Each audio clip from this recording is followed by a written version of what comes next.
네, 안녕하십니까. 네, 행복한 미래를 여는 미니 콘서트 전국투자자교육협의회가 준비한 아주 귀한 프로그램 시간입니다. 두 번째 시간 포스트 코로나 이제는 국민 투자의 시대. 자, 우리 증권금융시장에 가장 아주 큰 업적을 남긴 두 분의 레전드지요. 네, 투자 대가 경영자 모시고 여러분과 함께 이 엄혹한 시절을 넘어가는 돈에 관한 지혜의 말씀 두 번째 시간 준비했습니다. 오늘 나오신 분 소개해드리겠습니다. 트러스턴 자산운용 연금포럼 대표이신 강창희 대표님 나오셨습니다. 어서 오십시오. 네. 지난 시간에 한 수 배웠습니다, 저도. 아, 그렇습니까? 감사합니다. 예. 네. 미래와 금융연구포럼의 용선 대표님 나오셨습니다. 어서 오십시오. 예. 네. 지난 시간에 아주 그 시니어들의 귀에 쏙쏙 들어오는 말씀 오늘도 부탁을 드리겠습니다. 오늘은 노후 준비 또 세상을 앞둔 청년들에 대한 좀 지혜의 말씀을 좀 부탁을 드리겠습니다.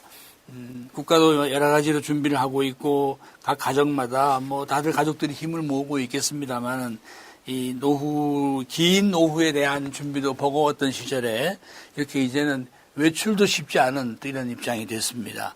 우선 먼저 자기에 대한 지혜를 어떻게 하면 좋을지부터 강 대표님께 여쭤봐야 되겠는데 그전에도 원래 다시 가끔 제가 말씀을 들어보면 싱글의 시대를 준비해라 이런 말씀을 하셨는데 골프 싱글은 아니죠? 저도 싱글의 시대 그 관련해서 유튜브에 올렸더니 제목을 부부들이여 싱글의 시대를 준비하라 그 제목으로 나가니까 지금 120만 뷰가 나왔더라고요. 예. 그래서 왜 그럴까 생각해 보니까 그렇게 걱정하는 분들이 많구나. 가슴에 있는 얘기를 꺼내주신 거죠. 그러니까. 우선요, 배우자와 사별하는 분이 많죠. 그 다음에 이혼, 특히 중년 황혼 이혼이 또 늘고 있죠. 안타까운 일이. 그 다음에 예. 결혼 안 하고 평생을 사는 분들이 또 많거든요. 이게 생애 미혼, 평생 미혼이라고 그러죠. 예. 숫자까지는 말씀 안 드리지만은 그래서 이제 이 소위 말하는 65세 이상으로 혼자 사는 노인분들을 조사해 봤더니 일본이 630만 명이고 전체 노인의 18%입니다. 근데 우리나라는 이 혼자 사는 65세 이상 노인분 중에 숫자는 150만 명이에요. 왜냐하면 인구가 일본이 우리의 2.5배고 고령화율이 일본이 우리의 2배거든요. 예. 그러니까 숫자는 150만 명인데 퍼센트로는 19.5%. 그러니까 우리나라 65세 이상 노인분 중에 5분 중에 한 분이 혼자 살거든요. 근데 보니까 이게 젊은 사람이 또 혼자 사는 분들 많잖아요. 그리고 독거노인 있고 그리고 우리나라는 전체 가구 수로 보면 가구 원수로 보면 이 1인 가구 비율이 우리도 30%로 제일 높습니다. 그렇죠. 근데요. 스웨덴을 보니까 전국 평균 40%, 수도 스톡홀름은 50%가 혼자 살더라고요. 온 천지가 혼자 사는 거예요. 그럼 스웨덴은 우리보다 우울하고 불행한 나라냐? 아니더라니까요. 세계에서 스웨덴이 7번째로 행복한 나라랍니다. 왜냐하면 혼자 살더라도 그거하고 싱글 가구하고 좀 상관관계가 있을까요? 그렇죠. 그렇게 혼자 사는 분들이 절반인데도 그게 행복한 그 순위가 7번째 세계에서라는 거는 이상하지 않습니까? 왜 그런가 조사해 봤더니 혼자 살더라도 연금이 있기 때문에 생활비 걱정이 없는 거예요. 근데 혼자 살더라도 지역사회, 새로운 유연사회에서 행복을 찾는 방법, 그 다음에 외로움에 견디는 방법, 이런 거를 미리미리 준비했기 때문에. 그래서 우리도 지금 뭐냐면 제일 중요한 게 그 연금으로 지난 시간에도 말씀드렸습니다만은 최소생활비 확보하는 거. 그다음에 보험이 중요하죠. 왜냐하면 60 넘어가면은 이 생각지도 않은 게 건강한 분들이 아픈데 그게 혼자 살면서 아프면 또 얼마나 힘들겠습니까? 그래서 저는 환갑되기 전에 특수질병보험 하나 들어두는 게 보통 사람도 마찬가지지만 특히 혼자 사는 분들한테. 뭡니까? 예? 특수질병은 뭔가요? 암 이런 심혈관 이런 거죠. 특정해서. 예. 그리고 새로운 유연사회에서 행복을 찾는 방법을 미리미리 준비하는 거. 예. 그리고 우리나라는 대부분 남편 중심의 노후 준비를 하고 있는데 그보다는 이 남편 먼저 가서 보통 여성분들이 혼자 남아서 10몇 년을 살아야 되거든요. 혼자 남아 살게 되는 아내분을 배려한 노후 준비를 해야 되겠다. 그 좀 오래된 얘기인데요. 광주에서 유명한 변호사 한 분이 돌아가셨는데 80대 중반에 아침에 미역국에다 식사 잘 하시고 동네 한 바퀴 돌고 와서 돌아가셨어요. 근데 옛날에는 변호사들이 돌아가시고 나면 수임료로 땅 받은 것도 있고 그래가지고 자식들이 무지개 싸우는데 그분은 돌아가신 뒤에 봤더니 본인 명의로 돼 있는 게 전화기 한 대밖에 없더래요. 싸울 일이 없게 만든 거죠. 그리고 세 받아먹는 부동산이 있는데 그게 소유권은 자식한테 줬는데 예. 사용권은 만화님한테 준 거예요. 그 사모님 돌아가실 때까지 월세는 네. 사모님 거예요. 이게 싱글의 시대에는 그런 준비도 필요하겠구나. 그다음에 또 하나는 대형 고층 아파트를 나이 들어서 혼자 될 생각해서 나이 들면 그거 조심해야 되겠다. 그리고 지금 가족 해체가 일어나고 있는 한편에 가족 회복 운동이 또 일어나고 있습니다. 일본에서는 3대가 한 집에 한 건물 안에 독립적으로 살 수 있도록 할아버지, 아들, 손자가 주거 구조를 개축을 하면 세제 혜택을 준대요. 그리고 노인분들이 혼자 살고 있으면 큰 집에 젊은 사람들하고 그룹 리빙, 공유 경제 이런 것들이 활성화돼 가고 있거든요. 그러니까 이런 것들이 왜 그럴까 한번 생각해 보시고 한번 그런 것들도 미리미리 한번 좀 생각해 보는 게 좋겠구나. 예. 자, 그러면 우리 평소에 이제 시니어들의 그 여러 이 희망 사항도 좀 접수하시고 훈련도 하시는 단체도 이끌어 가시는 대표님께서는 60세 이상 시니어들을 가지 만나보면 어떤 고민들을 가지고 있었던가요? 예, 저도 60세가 넘었습니다만은 고민들이 참 많죠, 사실은. 근데 이건 우리가 참고할 만한 자료가 하나 있는데 통계청이 발표한 자료를 보게 되면은 우리나라 60세 이상 시니어들의 가장 큰 고민이 뭔가를 한번 물어본 적이 있어요. 그 중에 가장 큰 고민 첫 번째가 이제 건강 문제. 전체 65%가 답을 했습니다. 예. 두 번째 이제 경제적 문제. 요것도 한 40%. 세 번째가 이제 가족 관계 문제. 그 다음에 이제 복리 문제, 일자리 문제 쭉 있습니다만은 건강과 경제적인 문제와 이제 가족 관계 문제가 가장 현실적으로 큰 문제인 것 같아요. 제가 볼 때는. 그러면 이제 건강은 어떻게 봐야 되느냐. 저는 평소에 그런 얘기를 합니다. 나이 들어서 건강한 것만큼 돈 버는 게 없다. 이런 얘기를 하고요. 제 주변에도 보면은 사회적으로 성공한 그런 분들도 매일 병원 가는 게 일인 사람들도 더러 많아요. 많이 보고 있단 말이죠. 그래서 때 건강을 우리가 다시 한번 생각해 봐야 되는데 이것도 WHO가 얘기하는 것 건강의 기준을 우리가 참고할 필요가 있을 것 같아요. 우리는 평소에 건강하게 되면은 그냥 신체적 건강만 생각하는데 그거는 전체 100점 만점에 25%밖에 안 된다는 거예요. 나머지 사회적 건강, 그 다음에 이제 정신적 건강, 그 다음에 영적 건강, 여기 같이 아우러졌을 때 진정한 의미의 웰빙 건강이다. 이렇게 얘기를 하는 것 같아요. 그러면서 봤을 때 이제 시니어들의 사회적 건강은 뭐냐? 사회 모임, 여러 그런 데 참여를 하는 것을 말하는 것 같아요. 예. 그런데 정신적 건강은 뭐냐? 정신적 건강은 이제 시니어들은 좀 많이 내려놓고, 욕심을 내려놓고, 남을 위해서도 이제 좀 배려하고 봉사할 수 있는 그런 마음으로 가져가는 게 중요하다. 욕심은 내려놓겠는데 근심은 어떻게 내려놓습니까? 같이 내려놔야 되겠죠. 그런 문제가 저는 자기 건강이 가장 중요하다고 보고 있고요. 예. 그다음에 이제 경제적 문제는 한마디로 해결할 방법은 없어요, 사실은. 그래서 저는 경제적 문제만큼 진짜 젊었을 때부터 앞으로 100세 시대이기 때문에 생애 설계를 세우고 그 실천해 나가는 그런 현명한 삶이 돼야 된다. 이렇게 말씀드리고요. 그 다음에 이제 경제적 문제 중에 가장 시급한 문제가 이제 우리나라는 자녀 지원 문제라는 게 있어요. 자녀들 대학 등록금, 결혼할 때 자금 이런 거 막 대주기지 않습니까? 아까 우리 선배님 말씀했듯이 외국은 자녀 도와주는 게 거의 없단 말이에요. 부모들이. 그러니까 그러면서 우리도 자녀에 대한 지원 문제를 좀 이제 생각할 때가 됐다. 그런 말씀 드리고요. 그 다음에 또 경제적 문제 시니어들의 가장 큰 문제는 노후의 이제 생활자금인데 우리나라는 전체 노인의 48%가 빈곤층입니다. 놀라운 사실이죠. 이거는 OECD 국가의 평균 4배에 해당된단 말이죠. 이런 문제가 방금 말씀드렸듯이 젊었을 때 돈을 좀 많이 맞대도 자녀들 결혼 문제, 지원 문제 이런 데 다 나가고 그래서 자기가 이제 쓸 돈이 없는가 나중에는. 그런 면에서 볼 때 우리가 생활하는 그러한 방법이라든가 생활하는 생각 자체가 이제 변화가 필요하다 이렇게 보는 거죠. 또 가족 관계라는 것도 보면은 건강 중에 하나가 이제 친밀한 관계를 유지해야 된다. 가족하고 이웃하고 이제 그런 면에서 봤을 때 가족 관계가 원만한 가정일수록 원만한 사람일수록 건강하고 또 오래 살고 여유 있는 삶을 산다 이런 얘기를 하기 때문에 이거는 각자 노력을 할 수밖에 없을 것 같은 생각이 듭니다. 네.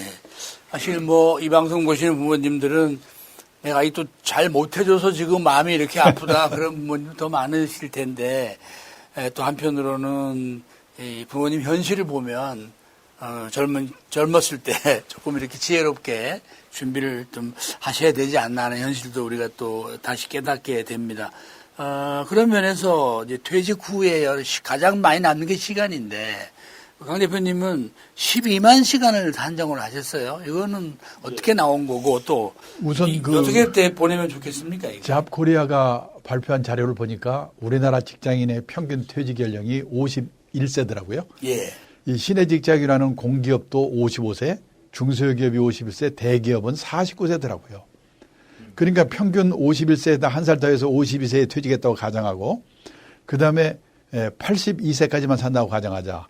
왜 82세냐면 우리나라 남녀 합해서 평균 수명이 82세거든요. 실제는 훨씬 더 오래 살지만은. 예. 그래서 52세에 퇴직하고 82세까지만 산다고 가정해도 30년인데 하루가 24시간인데 그 현역 시절에는 엄청나게 바쁘거든요. 일도 해야지 뭐 또 술도 먹어야지. 하루가 100시간이면 좋겠는데 퇴직을 하고 나면 이 시간이 안 가거든요. 잠자는 시간, 밥 먹는 시간, 화장하는 시간 다 빼도 하루에 11시간 정도 남는데 곱하기 365일 곱하기 30년 하게 되면 12만 450시간이라는 겁니다. 그럼 이게 어느 정도 길이냐? 우리나라 직장인들이 1년 회사 나와서 일하는 시간이 평균 2092시간이니까 12만 450을 2092로 나누면 약 58년이 되는 거죠. 느낌상으로는 퇴직하고 이 30년만 해도 현역 시절에 58년에 해당한다. 이 긴 시간을 그러니까 100살까지로 하면 말할 것도 없죠. 그러니까 우리는 이 초등학교 다닐 때 인생은 짧고 예술은 길다 이런 말을 많이 듣는데 앞으로는 인생도 무지하게 길고 예술도 길다. 그러고 대책을 세워야 되는데 이게 선진국에서는 그래서 이 노후에 대비하는 방법이 두 종류로 갈라진다는 거예요.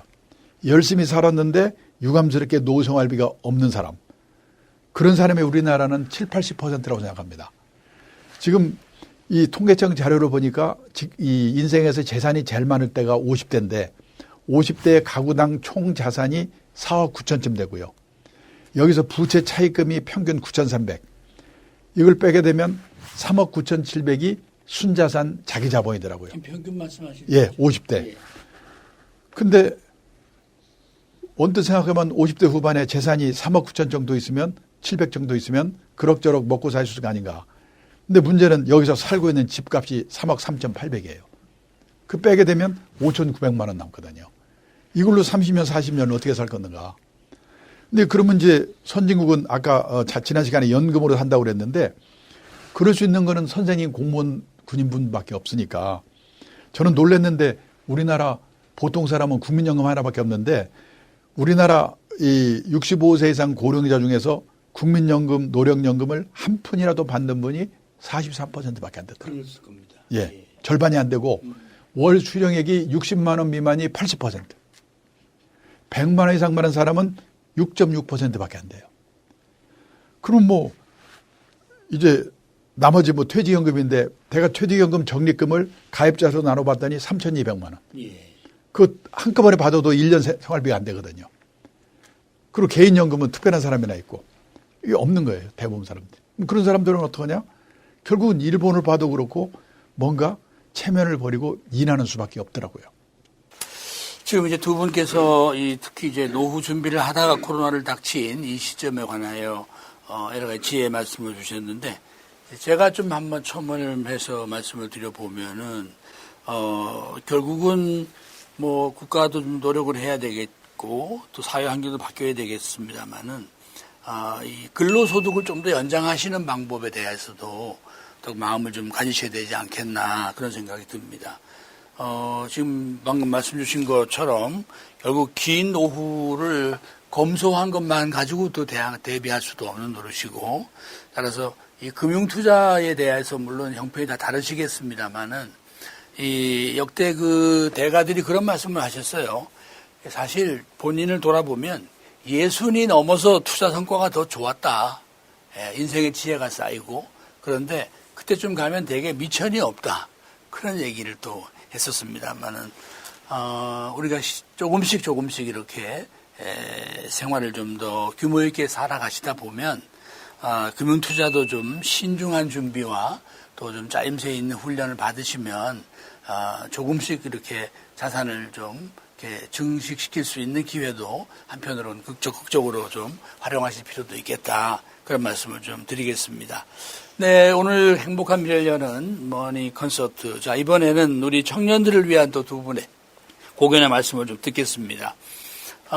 지금 현재 이 청년들을 위해서 굉장한 정부도 지금 아주 발빠르게 움직이고는 있습니다. 그러나 당사자들의 그 답답하고 어려운 심정이 아무 오죽하겠습니까? 한참 꿈을 가지고 펼쳐야 되는데, 자, 우선 유 대표님은 이 인구 구조의 변화에 대해서 먼저 좀 환기를 해 주셨습니다.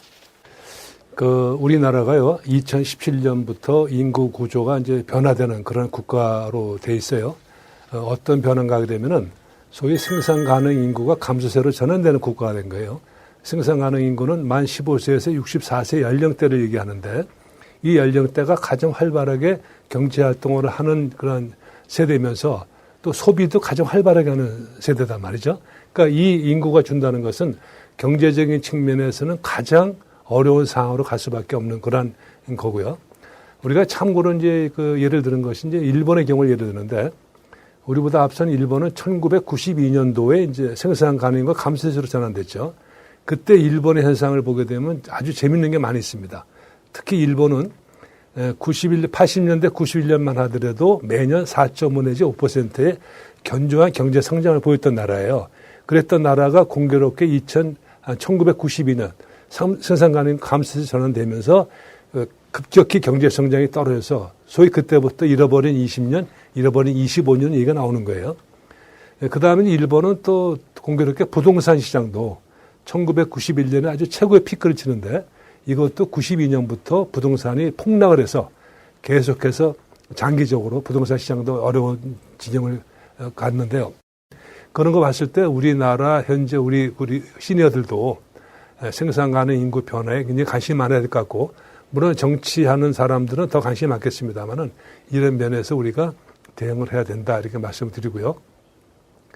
그 다음에 이제 인구 구조가 우리가 현재 전체 인구의 14%가 이제 고령 65세 이상인데 이것이 불과 이제 5년 후 되면은 20%들은 늘어납니다. 65세 이상 고령 인구가 이것이 또 그로부터 5년 후에 31년 가게 되면은 우리나라가 단군 이래 최초로 인구가 감소세로 전환되면서 전체 노인의 비중이 20몇% 더 올라가는 거예요. 그러니까 노인이 굉장히 늘어나는 거란 말이죠. 그만큼 저출산 문제가 이제 국가적인 화두가 되고 있다. 근데 이게 이제 청년들한테 이제 소위 말하면 그 후대에 짐이 되는 소지가 더 좀 있는 거 그렇죠. 아니겠습니까? 그래서 이제 청년들 얘기를 지금 하고 있습니다만. 국민연금이라든가 일본 같은 경우는 그 젊은 애들 중에 30몇 %가 국민연금 가입을 안 하자, 탈퇴하지 않습니까? 그런 경우도 우리나라도 예상할 수 있지 않겠는가라는 장기적인 그런 측면도 들여다볼 수 있을 것 같아요. 예, 그런 측면에서 우리 청년들한테 좀 이렇게 이렇게 주목하여 권면의 말씀을 주신다면 어떤 말 당부를 하시겠습니까? 저는 우리가 과거 이제 글로벌 경제가 팽창기 때 살았던 매년 경제가 성장하고 매년 봉급도 오르고 그다음에 취업도 아무데나 잘 되고 했던 시대를 경험했지 않습니까? 저희들 때는. 근데 지금 세대는 그게 아니란 말이에요. 취업도 제대로 안 되고 그다음에 경제 성장도 오히려 마이너스가 나오고 있고 이런 상황이기 때문에 저는 이럴수록 각 개인들 우리 젊은 친구들이 각 개인마다 자기의 장점을 극대화시키는 노력 이러한 것이 굉장히 필요한 거고요. 예컨대 어떤 게 있겠어요? 저는 이제 자기가 하고 싶은 일을 보다 전문화되는 그런 노력이 필요하지 않겠나. 단지 좋은 직업으로만 가겠다, 공무원으로만 가겠다는 생각보다는 자기가 하고 싶어 하는 것, 자기가 더 취미에 맞는 것, 이걸 더 전문화시키는 것이 더 필요한 이런 시대이지 않겠나 생각이 들어집니다. 네. 자, 이 청년들에 관하여 이제 늘 현장에서 금융교육에 대한 필요성을 이렇게 주장을 하시고 또 상담도 해 주셨습니다. 이 자녀들의 경제 자립에 대해서 부모의 역할은 어떤 게 있을까요? 그러니까 우선 저는요, 부모들이 영어 수학 말고 자녀들에게 가르친 게 있는가. 이걸 좀 반성해 봐야 되는데 제가 얼마 전 책을 쓰면서 조사해 보니까 미국의 고등학교 교과서에는 돈 관리, 경제적 자립 이런 내용이 43페이지 나오는데 우리는 몇 페이지가 되지도 않지만 선택 과목으로 경제를 선택하는 애들이 수능에서 1.3%밖에 안 되더라고요. 그러니까는 배우지를 않기 때문에 대학을 졸업해도 저축이라는 말과 투자라는 말이 어떻게 다른지 이것도 모르고 졸업을 하는 거죠. 이게 큰 문제인데 미국에서는 중학교만 제대로 나오면 안 한다는데 그래서 그런 금융교육, 이 경제 자립교육을 시키는 것도 중요하고 또 하나는 뭐냐면 이 제대로 된 직업교육을 시키는 것도 직업관을 갖도록 시키는 거. 예. 지금 제가 얼마 전에 놀랐는데요. 신문에 보셨겠지만은 지금 문과에서 법대 커트라인이 아주 높지 않습니까? 그리고 변호사만 되면 끝내준다 생각하는데 제가 놀란 게 뭐냐면 우리나라 변호사 1호 등록이 1906년이더라고요. 10,000명이 늘어나는데 2006년까지 100년이 걸렸어요. 그때 변호사 자격 가진 사람들은 끝내줬죠. 근데 다시 10,000명이 늘어나는 데는 2014년까지 8년밖에 안 걸리고 또 10,000명이 늘어나는 데는 5년밖에 안 걸렸어요. 기하급수네. 그러니까 요즘 변호사분들이 세무사, 법무사 일감을 뺀다고 난리지 않습니까? 예. 좀 돌아가는 걸 보면 또 의사들도 그런 것 같고. 그러니까 안전한 직업이 없기 때문에 저는 그래서 자녀들에게 제대로 된 직업관을 갖는 거. 남들이 저희 경상남도 거창고등학교에 그 강당에 있는 직업선택 10계명이라는 것이 유명한데요. 1번이 뭐냐면 월급만 해준 데 가지 마라. 이제 월급은 회사가 주고 나라가 주는 게 아니라 내가 남다른 주특기가 있어가지고 적은 금액이라도 회사를 옮겨서라도 오래오래 다녀야 된다는 것. 100세 시대에는. 남들이 몰려가는 데는 절대 가지 마라. 요즘 사실 뭐 재벌그룹의 입사 경쟁률이 200대, 300대 그러는데 40대 중반에 거기서 나오고 그러지 않습니까? 그렇죠. 거기 마지막에 또 뭐라고 나오냐면 부모와 마누라와 약혼자가 결사 반대한 데는 무조건 가라. 이게 어떻게 보면 웃기는 것 같은데 제가 40몇 년 직장 다니다 보니까 있습니까? 예, 그래요. 예. 그 말이 맞더라고요. 그다음에요. 우리가 이제 중산층이 되려고 애를 쓰는데 중산층이라는 게 뭐냐? 우리나라의 중산층 기준은 다 남의 눈을 의식한 거거든요. 아파트 30평 이상. 아파트의 평수가 신분의 상징입니다. 근데 지금 미국, 일본 선진국에서는 작은 집 갖기 운동, 스몰 하우스 운동이 벌어지고 있거든요. 그다음에 또 하나 뭐 자동차 2000cc 이상. 이게 중산층의 기준이거든요. 근데 선진국에서는 갑자기 자동차 큰 차 타는 사람은 깡패 아니면 졸부래거든요. 근데 제가 미국의 중산층 기준을 보니까 자신의 주장에 떳떳할 것, 페어플레이를 할 것, 사회적 약자를 도울 것, 부정과 불법에 저항하는 용기가 있을 것, 그리고 정기적으로 비평자나 정도 받아올 것. 그러니까 그 사람이 내면으로 성숙된 인간인가 이게 기준이더라고요. 그러니까 이런 식의 교육부터 우리가 빨리 부모들이 바뀌고 자녀들에게 바뀌고. 그래서 저는 지금 뭐냐면 적어도 40대 부모들은 어디 가서 제대로 된 교육을 받아가지고 공통된 인식, 소신을 가지고 자녀들의 교육 문제, 결혼 문제를 빨리 바꿔야 부모도 살고 애들도 자식들도 산다. 저는 그런 생각을 갖고 있습니다. 지금 이제 청년들, 자녀들에 관한 말씀을 나누고 있습니다. 관련해서 유 대표님 과거 미국에서 공부하실 때 유태인들은 정말 우리가 아는 것처럼 그렇게 자녀 경제 교육을 잘 시키고 있던가요? 어떻습니까? 예, 미국에 가보게 되면은 유대인들은 표가 날 정도로 아주 느낌이 다르죠. 근데 저는 평소에 이런 의문을 많이 가졌었어요. 미국의 금융시장 월가를 지배하는 게 유대인들이거든요. 그다음에 세계 억만장자의 40%가 유대인들이에요. 그다음에 역대 노벨 수상자가 23%가 유대인들이란 말이죠. 근데 유대인들은 세계 0.23%밖에 안 되는 아주 소수민족이에요. 한 1,500만 명 정도. 근데 이런 소수민족이 어떻게 이러한 결과가 나타났을까? 저는 굉장히 어떤 의문이 많고 퀘션이 많았어요. 그래서 제가 나름대로 여러 가지 자료라든가 들여다보게 되면은 얻는 답이 이건 자녀 교육이 있구나라는 답을 얻게 돼요. 유대인들의 자녀 교육은 독특한 게 많이 있습니다. 우리나라도 자녀 교육을 잘 시키고 있습니다만은 그 중에 가장 이제 대표적인 게 유대인들은 자녀들한테 자립교육에 대해서 아주 시키고요. 부모들이. 두 번째는 금융교육에 대해서 철저히 교육을 시키죠. 한마디로 이제 유대인들 자립교육은 이제 2000년 동안 나라가 없었던 민족이기 때문에 어떤 상황에서든지 견뎌낼 수 있는 그런 자립심을 키우는 그런 가정교육이 있고요. 그 다음에 이제 금융교육은 이 사람들이 또 떠돌아다니다 보니까 돈보다 중요한 게 없더라 하는 것을 이제 느낀 거예요. 그래서 금융교육 중에 가장 큰 게 뭔가 하게 되면은 어렸을 때부터 돈에 대한 확실한 걸 가르친다는 얘기예요. 돈에 대해서, 돈이 무엇인가에 대해서. 그러니까 유대인들이 이런 말이 있어요. 돈은 나를 지키는 가장 큰 무기이며 가치이다. 이런 그 속담이 있고요. 그 다음에 가난처럼 불행한 것은 없다. 텅 빈 지갑만큼 무거운 것은 없다. 이런 얘기를 하고 있고요. 그 다음에 이제 인생에 돈이 전부가 아니라고 하는 사람은 결코 큰 돈을 모을 수가 없다. 또 이것도 가르쳐요. 그다음 네 번째가 중요한데 유대인 부모들은 어렸을 때부터 돈을 버는 것도 중요하지만 어떻게 굴리느냐가 더 중요하다. 투자라는 관점을 가르친단 말이에요. 그렇게 어렸을 때 가르치면서 애들이 만 13세가 되게 되면 성인식을 합니다. 이 성인식 때 이제 가족, 친지가 다 모이는데 모일 때 경력금을 가지고 와요, 다들. 그걸 합해 보면은 평균 우리나라 돈으로 한 5천만 원 정도 된다 그러더라고요. 네.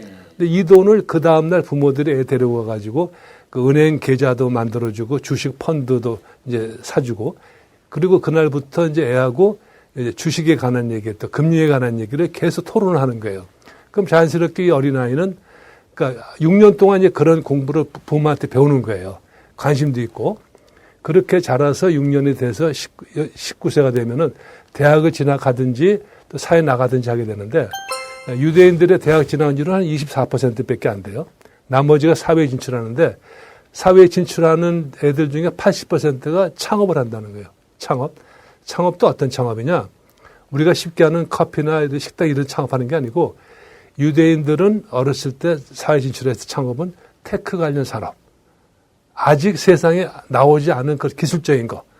비록 그것이 자기 집 주차장에서 허름하게 시작하더라도 그런 창업 정신이 아주 유대인들한테 뛰어난 거예요. 그래서 현재 세계를 지배하는 기업들이 유대인들의 오너가 엄청나게 많지 않습니까? 이런 관점이기 때문에 야 이게 자녀에게 이렇게 중요한 거구나 하는 관점이고 그러려면 부모가 알아야 된단 말이에요. 부모가. 근데 유대인들은 대대로 그런 교육을 시켜왔기 때문에 오늘날 유대인이 됐다 이런 말을 해서 유대인들의 그 자녀 교육이 굉장히 특별하다 볼 수 있는 겁니다. 네, 이 코로나 충격이 지금 뭐 또 노후 준비하신 분들 또 청년들에게도 어김없이 찾아와 있습니다. 두 분의 귀한 말씀도 참고를 하시고요. 제가 또 애널리스트로서 첨언하고 싶은 것은 사실 통화량이 지금도 늘어나 있습니다만은 앞으로도 이 각국이 통화량을 줄이기가 좀 쉽지 않은 어려운 면이 있습니다. 또 새로운 통화 관리에 대한 이론도 지금 뭐 대립 중에 있고요. 그래서 기본적으로는 금융 투자 시장에 대한 관심은 좀 다른 세대보다 좀 적극적이고 또 능동적으로 보실 필요는 있겠다 하는 말씀을 드리고요. 무엇보다도 이제 저축을 통하여 자기 자본을 좀 만드신 과정에서 이제 드리는 말씀입니다. 또 투자 정보를 보는 관점에서는 경제 규모가 커지면은 기존의 산업 경제나 국가 경제보다 새로운 형태의 거대 경제가 등장할 수 있습니다. 예컨대 뭐 우주 개발이나 또 해양 환경, 또 환경 보호 이런 사업들이 국가 간 협업으로 해서 대규모로 생길 수도 있다는 면에서 기업들이 그 신규 사업을 한다. 또 정관 개정을 해서 이 사업 인수를 한다. 또 어떤 그 사업을 위해 자금을 조달한다라고 할 때 자금의 규모보다는 그 새로 거론하는 사업의 내용이 좀 더 거대 경제와 관련이 있는지 없는지 이런 것들도 장기 투자에서 좀 참고하시면 좋겠습니다. 과학과 수학이 좀 중요하다는 것도 제가 첨언의 말씀을 드리겠습니다. 네, 전국투자자교육협의회가 준비한 두 번째 시간 행복한 미래를 여는 머니 컨설트 오늘 두 번째 시간으로 노후와 청년에 찾아온 코로나의 충격 어떻게 대비하는지 두 분의 전문가와 말씀 나눠봤습니다. 고맙습니다.